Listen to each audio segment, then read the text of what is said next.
जय हिंद दोस्तों, कैसे हो आप लोग। हमें उम्मीद है कि आप सब लोग ठीक होंगे। तो दोस्तों, अभी आपने जितने भी सवाल देखे स्टार्टिंग में वीडियो के, वो वही सवाल है जो सबसे ज़्यादा आपके द्वारा पूछे जाते हैं R15 को लेके। तो मैंने सोचा आपके सारे डाउट्स क्लियर कर देते हैं एक ही वीडियो में। तो इस वीडियो को देखिए आप लास्ट तक, ताकि आपके सारे डाउट्स क्लियर हो जाएं। और मैंने वही सवाल उठाए हैं जो सबसे ज़्यादा पूछे गए हैं। तो चलिए फिर बिना किसी देरी के इस वीडियो को शुरू करते हैं।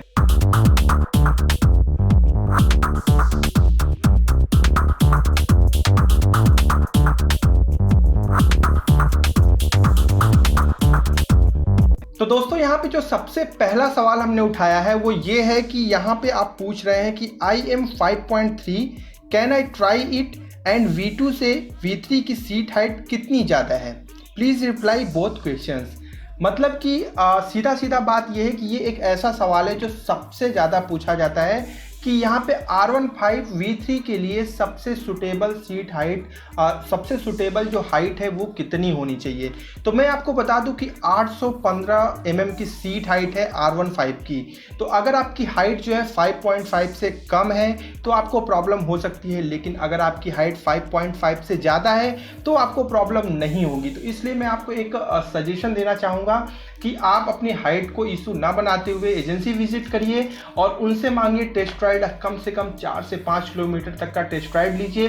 कॉर्निंग वगैरह पे प्लस रिवर्सिंग वगैरह पे हर जगह जो है, हर एंगल से आप अपनी बाइक को चेक करिए। हो सकता है कि 5.5 से कम हाइट होने के बावजूद भी आप R15 को अच्छे से इंजॉय कर पाएँ। दोस्तों, यहाँ पे जो अगला सवाल है वो ये है कि ब्रो, क्या यामाहा R15 को लेह लद्दाख नेपाल में ऑफ रोडिंग के लिए यूज़ कर सकते हैं? क्या ये टायर सही है, सुटेबल है ऑफ रोडिंग के लिए? तो ये जो सवाल है ये बहुत ही प्यारा सवाल मुझे लगा कि मतलब क्या R15 से ऑफ रोडिंग की जा सकती है। तो मैं आपको सबसे पहले ये बता दूं कि जो R15 का ग्राउंड क्लियरेंस इंडियन रोड्स के हिसाब से 170 यानी 170 mm रखा गया है, जो कि बहुत बढ़िया है। लेकिन ऑफ रोडिंग के लिए मैं सीधी भाषा में कहूँगा कि आप R15 से ऑफ रोडिंग ना करें तो ज़्यादा बेहतर है। टायर्स वगैरह सब कुछ अच्छे हैं, लेकिन ये एक फेयरिंग बाइक है और ऑफ रोडिंग में फेयरिंग बाइक से ज़्यादा जो है जो नेकेड स्पोर्ट बाइक होती हैं वो ज़्यादा सक्सेसफुल होती हैं, जो नेकेड बाइक होती हैं वो ज़्यादा सक्सेसफुल होती हैं। तो आप ऑफ रोडिंग के लिए R15 का इस्तेमाल ना करें तो ज़्यादा बेहतर है। दोस्तों, यहाँ पे जो अगला सवाल है वो ये है कि यहाँ पे R15 V4 की लॉन्च डेट की वीडियो बनाओ। मुझे जनवरी 2021 में लेनी है। V3 लूँ या V4 का वेट करूँ? तो गाइस, मैं आपको बता दूं कि यहाँ पे V4 को लेके ऑफिशियली अभी तक कोई भी अनाउंसमेंट नहीं हुआ है। तो अगर आपके पास टाइम है तो आप वेट कर सकते हैं V4 के लिए, अदरवाइज आप V3 ले सकते हैं। ऑफ कोर्स ये बहुत बढ़िया बाइक है और BS6 अपडेट के बाद कंपनी ने इसमें और भी चेंजेस किए हैं जो कि काफ़ी सही हो चुके हैं नए राइडर्स के लिए। यहाँ पे अगर हम अगले सवाल की बात करें तो वो ये है कि भाई इसमें लेडीज़ के लिए पैडल लगा सकते हैं क्या? ये भी सवाल सबसे ज़्यादा पूछा जाता है कि इसमें लेडीज़ के लिए पैडल लगा सकते हैं। तो मैं आपको बता दूं, कंपनी सिर्फ आपको सारी गार्ड प्रोवाइड करती है, लेकिन अगर आप लेडीज़ के लिए फुटरेस्ट लगवाना चाहें पीछे की तरफ तो आप लगवा सकते हैं, लेकिन ये आपको आफ्टर मार्केट लगवाना पड़ेगा, जिसके चार्जेस आपको अलग से देने पड़ेंगे। दोस्तों, यहाँ पे अगर मैं बात करूं अगले सवाल का तो वो ये है कि bro, I am confused, please tell me that which color is best on it for a sexy road presence and long durability। तो भाई का सवाल ये है कि कौन सा कलर ऐसा हो जो रोड प्रेजेंस के लिए बहुत बढ़िया हो, लोगों का अट्रैक्शन काफ़ी अच्छा हो उसे देख के, और ड्यूरेबिलिटी भी काफ़ी अच्छी हो। तो गाइस, मैं आपको बता दूं कि इसके टोटल 4 कलर आते हैं R15 के, जिसमें से थंडर ग्रे हो गया, रेसिंग ब्लू हो गया, और इसके बाद डार्क नाइट हो गया, और एक आपको मॉन्स्टर एडिशन मिलता है जो कि BS6 में अभी तक नहीं आया है लेकिन बहुत जल्दी आने वाला है। तो ये चार कलर इसके आते हैं। आपने चारों कलर देखे हैं कि नहीं, पहले ये बताइए। देखे हैं ना? पक्का नहीं देखे तो फिर आई बटन चेक करिए, मैंने आपको वीडियो के लिंक दे दी है। एक ही वीडियो में मैंने चारों कलर्स दिखाए हैं, आप उसे देखिएगा, फिर कमेंट में बताइएगा कि कौन सा कलर आपका फेवरेट है।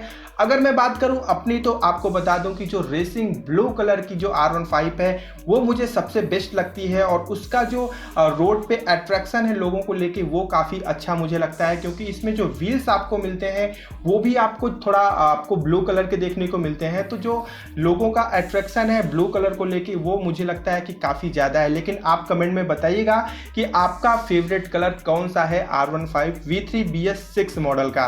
दोस्तों यहाँ पे हम बढ़ते हैं अगले सवाल की तरफ, तो वो ये है कि ब्रो क्या R15 में ब्रेक लेने पर पीछे बैठा आदमी का वेट राइडर के ऊपर आ जाता है? बड़ा ही खूबसूरत सवाल है यार, लेकिन मैं आपको बताऊं जो आपने सवाल पूछा है इसका जवाब तो एकदम एक सीधी भाषा में है, हाँ ऐसा होता है, वेट आ जाता है। लेकिन इसके एडवांटेज भी हैं और डिसएडवांटेज भी हैं। एडवांटेज कैसे है समझ जाइए, ये भी समझाना पड़ेगा, कोई बात नहीं, बता देते हैं। जैसे मान लीजिए पीछे जो है अगर आपकी महिला मित्र होती है तो आप ब्रेक का इस्तेमाल करते हैं तो पूरा वेट आपके ऊपर आ जाता है, ये एडवांटेज होता है पहला। और जो दूसरा एडवांटेज होता है वो ये होता है कि आगे जो ब्रेक है वो सारा का सारा वेट आगे वाले पहिए पे आता है, आगे वाले सस्पेंशन पे आता है, तो जो ब्रेक्स है वो प्रॉपरली वहाँ पे काम करते हैं और आगे वाला ब्रेक ज़्यादा यूज़ होने की वजह से जो स्टेबिलिटी है बाइक की वो काफ़ी बेहतर बनी रहती है।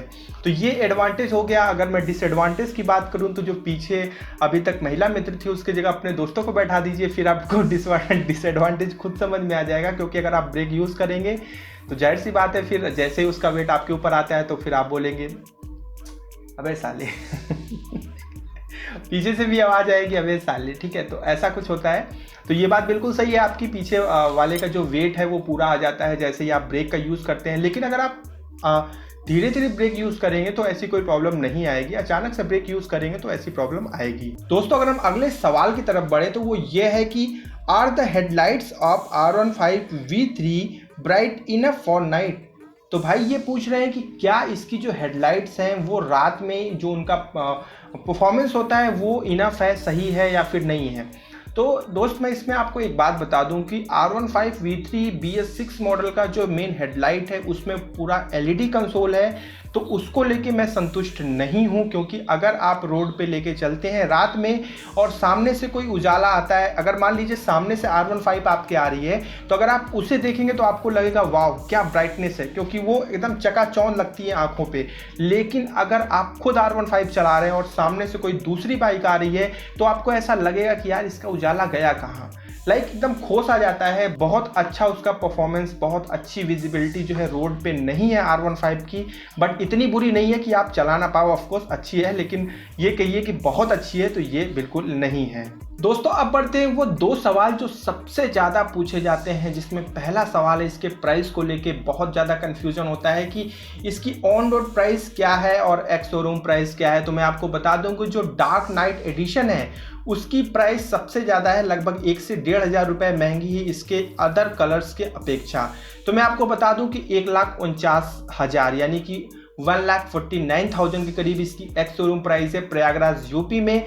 और आपके नियरेस्ट एजेंसी जहां पे भी आप रहते हो, अगर मैं बजट की बात करूं कि ये कंप्लीट कितने की मिलेगी तो ध्यान से सुनिएगा कि लगभग 1,78,000 से 1,82,000 यानी कि 1,78,000 टू 1,82,000 में आपको R15 V3 BS6 model complete bike देखने को मिल सकती है। हो सकता है मैं प्राइस बता रहा हूँ, एक हफ्ते बाद कंपनी फिर से प्राइस चेंज कर दे तो आप बोलेंगे कि यार गलत प्राइस बता रहे हैं। तो प्राइस फ्लक्चुएट होती रहती है, ऊपर नीचे होती रहती है। तो मैंने आपको इसीलिए जो है 78 से 82 के बीच में बताया है ताकि आप अपना एक बजट जो है निर्धारित कर सकें। अब यहाँ पे दूसरा सवाल है वो है इसके माइलेज को लेके। तो R15 V3 BS6 मॉडल के जो इसका जो माइलेज है उसको लेके मैं काफ़ी खुश रहता हूँ, क्योंकि अगर आप सिटी राइडिंग करते हैं तो आपको 35 से 40 का माइलेज आसानी से मिल जाएगा। अगर आप हाईवे राइडिंग करते हैं तो आपको 40 के ऊपर का माइलेज मिल जाएगा।